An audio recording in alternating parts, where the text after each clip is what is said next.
ایک دن مسجد نبوی میں کچھ صحابہ بیٹھ کر ایک دوسرے کے ساتھ باتیں کر رہے تھے۔ اچانک حضرت محمد صلی اللہ علیہ وسلم وہاں داخل ہوئے اور انہیں فرمایا کہ کیا باتیں ہو رہی ہے؟ ایک صحابی نے جواب دیا کہ اے اللہ کے رسول، ہم قیامت کے بارے میں باتیں کر رہے تھے۔ پھر آپ صلی اللہ علیہ وسلم نے انہیں فرمایا کہ سنو، قیامت تب تک نہیں آئے گی جب تک تم 10 بڑی نشانیاں نہ دیکھ لو: دجال، عیسیٰ علیہ السلام، یاجوج اور ماجوج، ایک دھواں جو پوری زمین کو اپنی کنٹرول میں لے لے گا، ایک عجیب جانور کا آنا جو لوگوں سے باتیں کرے گا، No one escapes me. سورج کا مشرق کی جگہ مغرب سے نکلنا، مشرق، مغرب اور عرب میں زمین کا دنسنا، اور آخر میں ایک بہت ہی خطرناک آگ جو پوری دنیا کے انسانوں کو چاہتے ہوئے یا نہ چاہتے ہوئے سب کو میدان محشر کی طرف دھکیل لے گا۔ ہم سب کو اچھے سے پتہ ہے کہ آج کل دنیا میں مسلمانوں کے ساتھ کیا کیا ہو رہا ہے۔ مسلمانوں کے سب سے بڑے دشمن یہودی، جو پوری دنیا کی آبادی کی 1% لوگ بھی نہیں ہے، انہوں نے فلسطین، عراق، سیریا اور دنیا بھر کے لاکھوں معصوم مسلمانوں کو شہید کر دیا ہے،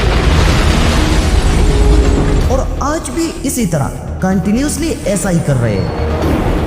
اور دنیا کے 2 بلین مسلمان بجائے اس کے کہ اپنے ان سب سے بڑی دشمنوں کے لیے ایک ہو جائے، وہ ہمیشہ سے ایک دوسرے کے ساتھ چھوٹی چھوٹی باتوں پر لڑتے رہتے ہیں، جس کی وجہ سے مسلمانوں کی طاقت کئی حصوں میں ڈیوائیڈ ہو چکی ہے۔ ورنہ دنیا میں مسلمانوں کی پاپولیشن اتنی زیادہ ہے کہ اگر ان کا مقابلہ یہودیوں سے ہو جائے تو ایک یہودی کا مقابلہ 133 مسلمان کریں گے۔ Now, you will not escape. لیکن پھر بھی مسلمان نمبرز میں زیادہ ہونے کے باوجود آج دنیا کی ہر چیز میں سب سے پیچھے ہے، We must be prepared for their arrival. اور انہی حالات کی پروفیسی آج سے 1400 سال پہلے حضرت محمد صلی اللہ علیہ وسلم نے کی تھی کہ آخری زمانے میں اسلام کے دشمن مسلمانوں پر ایسا حملہ کریں گے جیسے کچھ بھوکی لوگ بغیر کسی ڈر کے کانے پر ٹوٹ پڑتے ہیں۔